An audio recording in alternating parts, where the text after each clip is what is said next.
Ladies and gentlemen, welcome to the first episode of Movies I Should Have Seen by Now. My name is Bevan Boychuk, and I love movies. But, as you may know, there's a ton I haven't seen yet because I just got to the game kind of late. But today, actually 5 minutes ago, I finished watching Terminator for the very first time. Now, just for the record, I've seen Terminator movies. I've seen Terminator 3 multiple times. I actually really like it a lot. I saw Terminator Salvation in theaters and I didn't like it at all. I know I've seen parts of number 2, Judgment Day. I don't think I've seen the whole thing though. I know, I feel like all my nerd credibility is just out the window. But I'm making up for it and I just watched Terminator, the original one, for the very first time. And it was obviously really good. Like, it set the tone for an entire franchise 30 years down the road. Just last year in 2015, we had Emilia Clarke starring in Terminator Genisys. So obviously, the original Terminator is very important to movies in general. And before I watched it, I was told that in comparison to the rest of the franchise, which is all science fiction, that the first one is actually a horror movie. And I don't necessarily think I agree with that. I think it's just a nice straight-up action movie, maybe action suspense with elements of sci-fi, but in general, it's just a really, really good action movie. It was really fun. It was pretty simple. A guy comes back from the future to kill a woman. A different guy comes back to save her. I was really able to follow the whole story up until the very end of the movie. And I'm going to assume if you're watching this video, you've seen the movie. You're not like me, who waited till today to watch it for the first time. But, spoiler alert just in case. So, Sarah Connor is the woman. Kyle Reese comes back in time to save her from Arnold Schwarzenegger.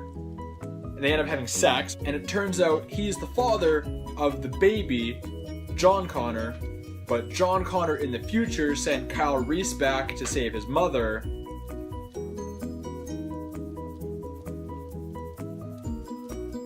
But how does that work? And yeah, they address it at the end when she's doing the tape recording thing for John Connor. And she's like, just thinking about it makes me dizzy with confusion. Because John Connor has to be born to send Kyle Reese from the future to the 1981.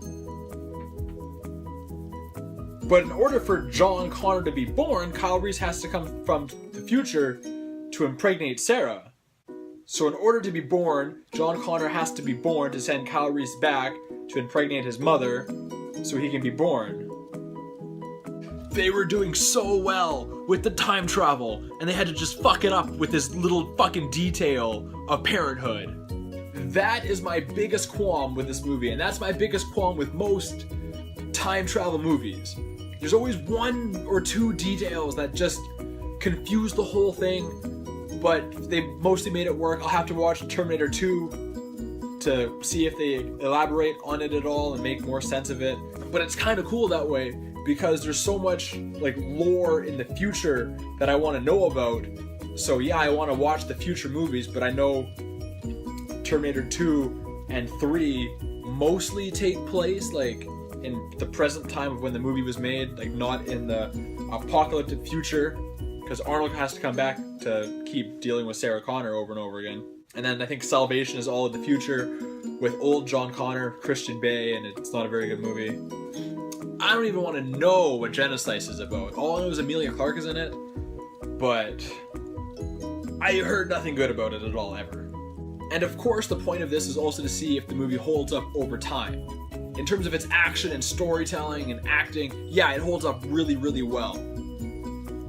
There are a few special effects things that don't really work out that well, but maybe it's just because I'm watching in Blu-ray and not the original format or even just a regular DVD.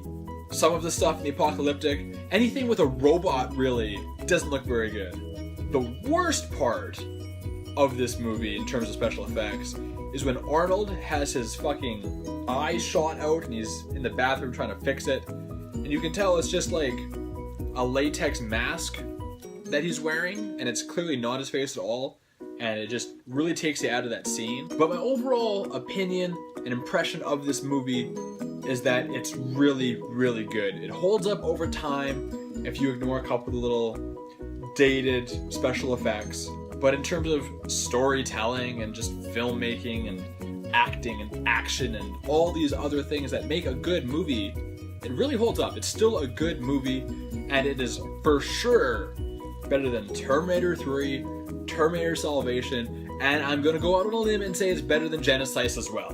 But now I have to go back and watch Terminator 2 to see which one is better between the two. Because like I said, haven't seen number 2 in full, or if I have, it's been 20 years since I've done it. I just wish they didn't have that plot hole at the end with the time travel parenthood factor. It's like a weird futuristic edition of the Maury Povich show or something like that. So that's what I thought of Terminator. Saw it for the first time, loved it. I'm gonna keep it in my Blu-ray collection. I'm gonna watch it a bunch of times before I die. Of course, you can follow me on Twitter at BevanBoychuk14 and on Instagram at BevanBoychuk. If you liked the video, hit that like button.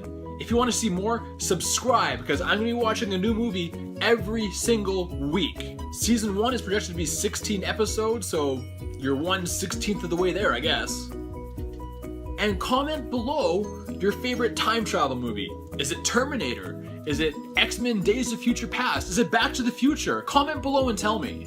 And I will see you later this week with my countdown of my favorite movies of 2015.